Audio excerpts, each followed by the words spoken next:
Ji Ka Ashram, Part 1. Shiva, the benign, the beneficent, and the great Lord, in whose embrace we humbly seek refuge. The omnipresent, omnipotent, and omniscient, we remain in his everlasting gratitude. It is written in our religious texts of yore that when sin and misery humans can no longer endure, when their cup of sorrow shall overflow, then God will descend in human form and cast upon them his divine glow. It will be his graciousness that he will appear in commonplace human form and be just like one of us to mingle unassumingly with all. For if he were to us humans, his true form in all its glory unfold, it would be too frightful and fearsome in that avatar for us to behold. Guruji was born into a humble farmer's family in the Punjab heartland in a village that went by the quaint name of Dugri. His arrival was but known only to a family few on a day that we must underscore. The auspicious date was then the 7th of July, 1954. Guruji's arrival into the world was by humans a distinctly unnoticed event. For it would be some years before the masses would take heed and in awe comment. Guruji's mother had a vision some months before his birth that a child to be born would not be hers alone but to be shared with the entire world. As told by Guruji's respected father, that when he was born he never let out that baby cry. Instead, there were flashes of lightning and deep rumbles of thunder in the sky.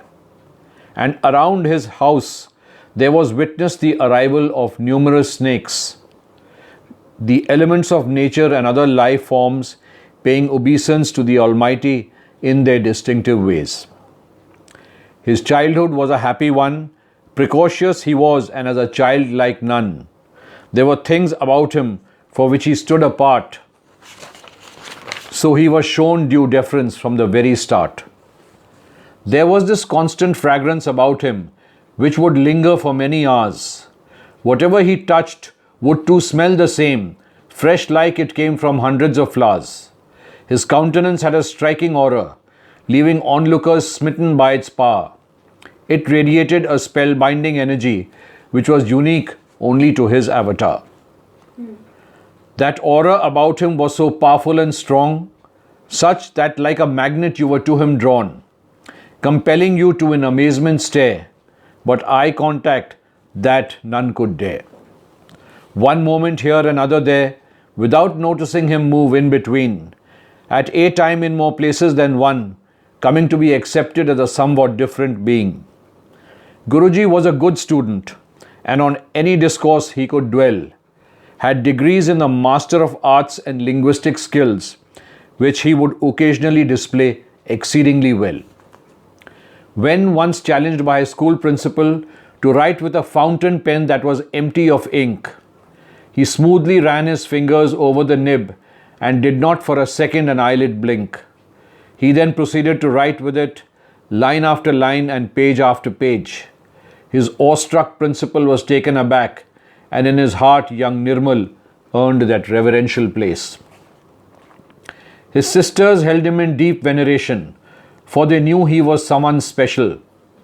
The room where he would be sleeping with divine light would be lit from floor to ceiling.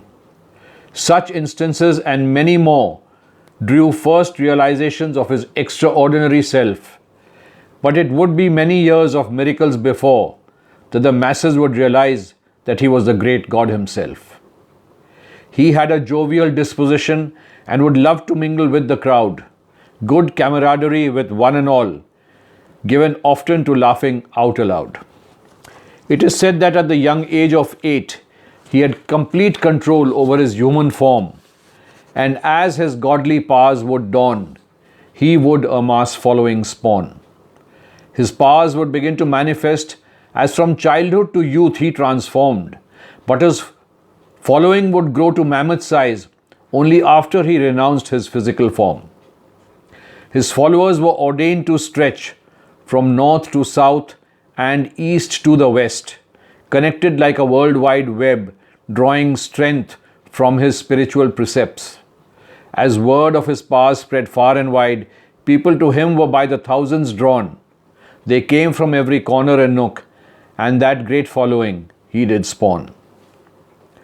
Guruji maintained that only he decides when and whom he takes into his fold.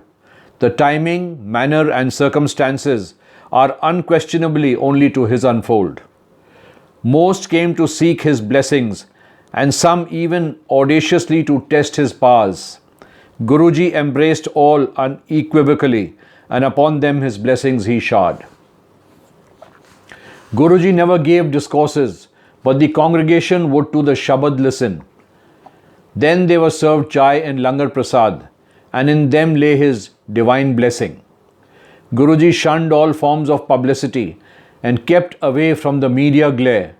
His wondrous blessings were not for some glitzy fame, but only with his disciples to be shared.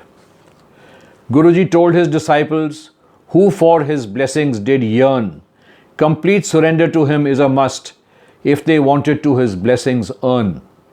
Daily reminders were given that intellect, scientific logic and smart talk, they were resistance to surrender, and in his temple just won't do the walk.